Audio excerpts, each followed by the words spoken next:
तो एक बात जो हम सबको पता है कि सोलर पैनल जब बादल होते हैं तो अच्छा काम नहीं करता, क्योंकि बादल से क्या होता है, सनलाइट प्रॉपर सोलर सेल तक नहीं आ पाती है और उसकी एफिशिएंसी में काफी ड्रॉप आ जाता है।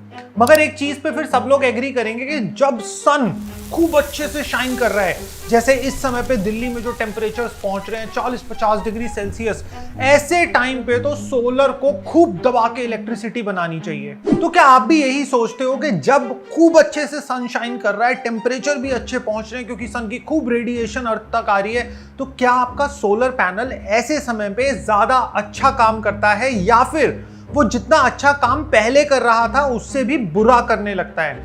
अब देखो, हाई टेम्परेचर का कुछ ना कुछ असर तो सेल पे होता है। वो असर अच्छा होता है या फिर बुरा, आज की इस वीडियो में हम डिटेल में जानेंगे। और अगर वो असर बुरा होता है तो उसको इंप्रूव करने के लिए हम अपने सोलर रूफटॉप सिस्टम में क्या क्या चेंजेस कर सकते हैं। और इसी के साथ साथ हम लोग ये भी जानेंगे कि अगर ये असर बुरा होता है तो आखिर कितना बुरा होता है, हमारा कितना एफिशिएंसी में ड्रॉप आ सकता है।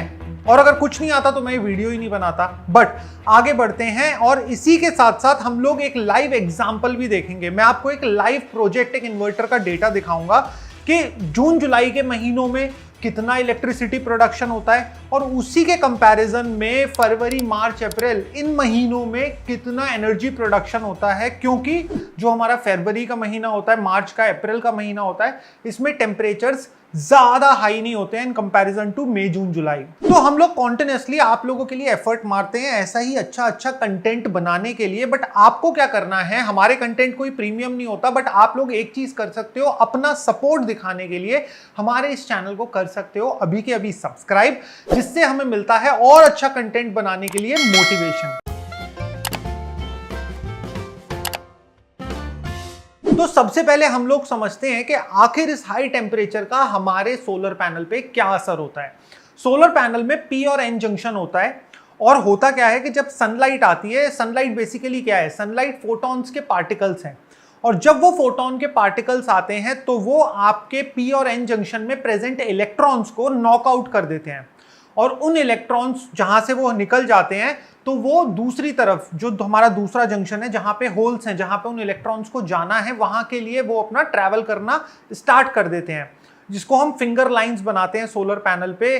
तो उन फिंगर लाइंस के थ्रू ये इलेक्ट्रॉन्स ट्रैवल करते हैं और जब ये ट्रैवल कर रहे होते हैं हम बीच में इन्हें कैप्चर कर लेते हैं, जिससे हम इलेक्ट्रिसिटी बनाते हैं। अब जब होता क्या है कि जब बहुत ज्यादा एक्सट्रीम हीट बढ़ जाती है तो जो इलेक्ट्रॉन्स होते हैं वो सुपर चार्ज हो जाते हैं और जब कभी भी कोई इलेक्ट्रॉन सुपर चार्ज हो जाएगा, सुपर चार्ज का मतलब देखो, इलेक्ट्रॉन हमेशा मूवमेंट में रहता है, वाइब्रेशन में रहता है, तो जब टेम्परेचर बढ़ जाता है उसकी वाइब्रेशन और ज्यादा हो जाती है, तो फोटोन के लिए बहुत मुश्किल हो जाता है उस इलेक्ट्रॉन को नॉकआउट कर पाना, क्योंकि बहुत सारे इलेक्ट्रॉन्स में वाइब्रेशन बढ़ जाती है। इट मींस वो हाई एनर्जी स्टेट में चले जाते हैं और जिसकी वजह से रेजिस्टेंस बढ़ जाता है पैनल में, और जब रेजिस्टेंस बढ़ जाता है तो पैनल की ओवरऑल एफिशिएंसी डाउन हो जाती है। आप इसको इस तरीके से समझ सकते हो, एक मेन हाईवे है जहां पे ट्रैफिक जाम लग गया, तो excess of sunlight, excess of solar radiation भी पैनल के अंदर ट्रैफिक जैम वाली सिचुएशन क्रिएट कर देता है और फिर इलेक्ट्रॉन्स हमारे फ्रीली फ्लो नहीं कर पाते। और रिसर्च के हिसाब से अगर हम बोले, जो सोलर पैनल का स्पेक शीट होती है उसके हिसाब से हम लोग बोले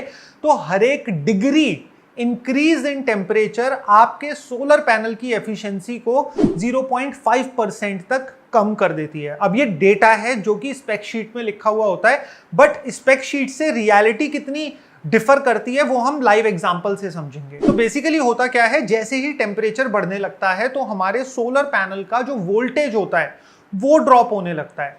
अब जब वोल्टेज ड्रॉप होगा तो जो उसका ओवरऑल वोल्टेज है आउटपुट का वो भी ड्रॉप हो जाएगा, क्योंकि ये हम अपनी हर वीडियो में डिस्कस करते हैं कि वोल्टेज जो होता है वो वोल्ट इंटू एम्पियर होता है।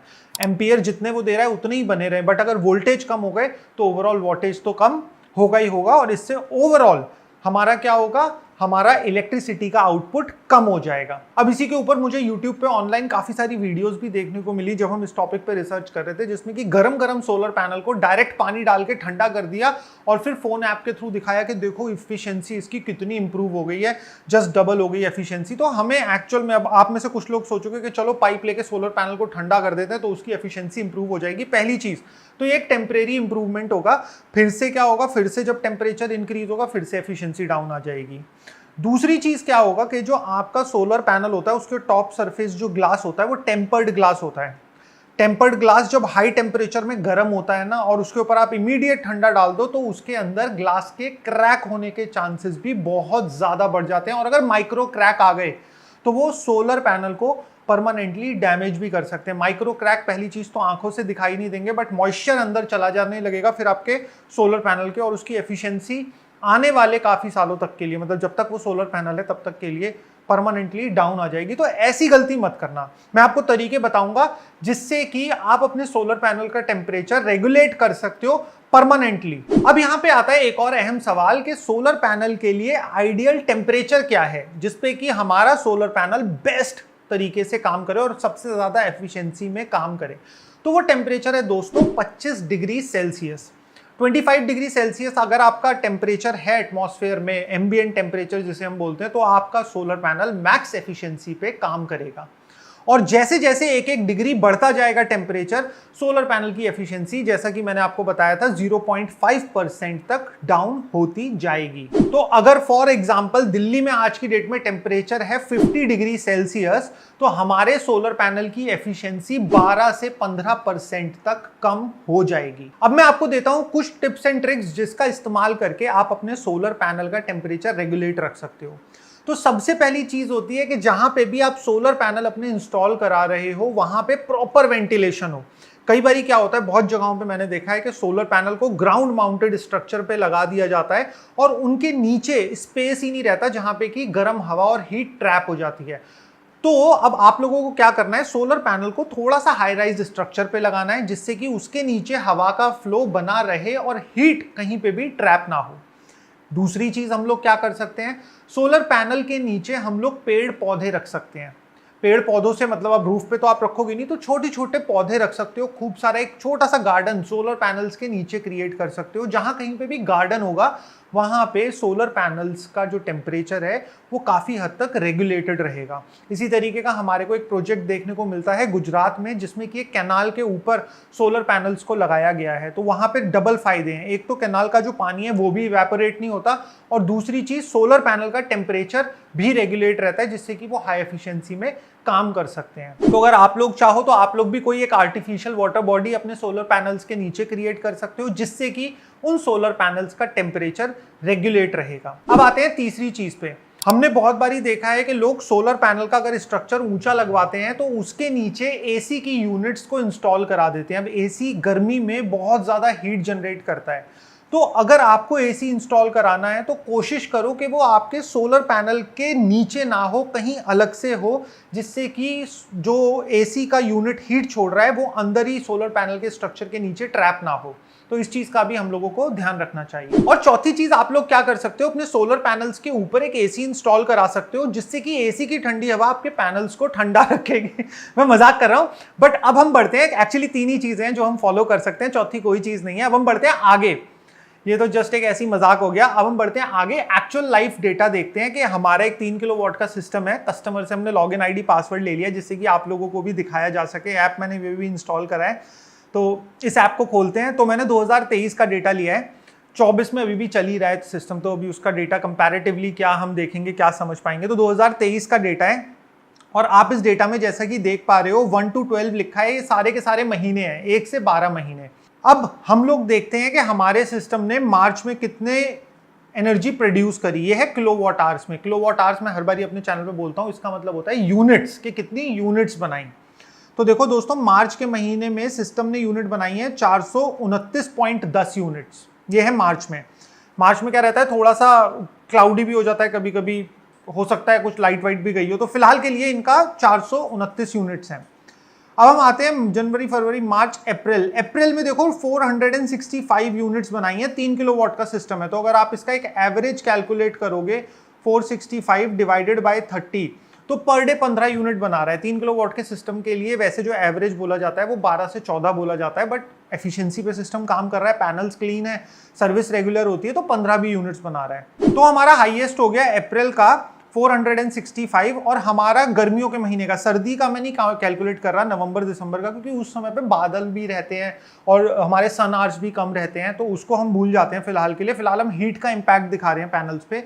तो हमारे 7वें महीने में लोएस्ट गया है, जो कि है 330 यूनिट्स, और 7वां महीना होता है हमारा जुलाई का। तो जुलाई सबसे ज्यादा गर्म होता है दिल्ली के हिसाब से। मई में है 444 यूनिट्स और जून के अंदर है 396। तो मई के बाद से ही, मतलब इनफैक्ट आपका अप्रैल के बाद से ही जैसे जैसे टेम्परेचर बढ़ा है वैसे वैसे आउटपुट डिक्रीज होने लगा है। तो अब हम एक्चुअल में एक एग्जांपल ले लेते हैं अपना जुलाई के महीने का। तो जुलाई में 330 यूनिट और हमारा था अप्रैल में 465 यूनिट्स। तो अप्रोक्सीमेट हमारा कितना परसेंट ड्रॉप आया वो हम निकाल लेते हैं। तो अप्रैल से लेके जुलाई तक में हमारा एफिशिएंसी ड्रॉप दिखा रहा है 29% का। अब बहुत सारे लोग बोलेंगे अरे यार टेम्परेचर इतना ज्यादा थोड़ी ना होता है, 25 डिग्री सेल्सियस अगर एक स्टैंडर्ड टेम्परेचर है, टेम्परेचर होगा 50 डिग्री सेल्सियस, तो 12 से 15% ही होना चाहिए था ड्रॉप एफिशिएंसी में, तो इतना ज्यादा ड्रॉप क्यों? तो यहाँ पे हमें समझना होगा सरफेस टेम्परेचर को।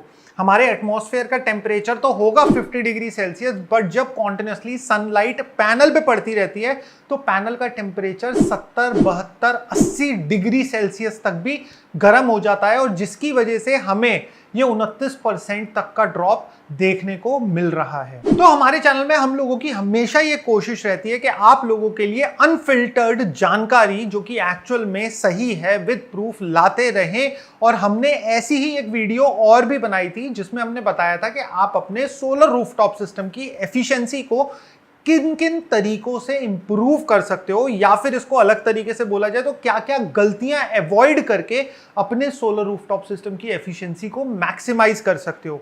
अगर आपने हमारी वो वाली वीडियो नहीं देखी है अभी तक तो देखो यहाँ पे आ रही होगी, बहुत सारे व्यूज और बहुत सारा प्यार मिला है, अभी के अभी आप इसको देखो।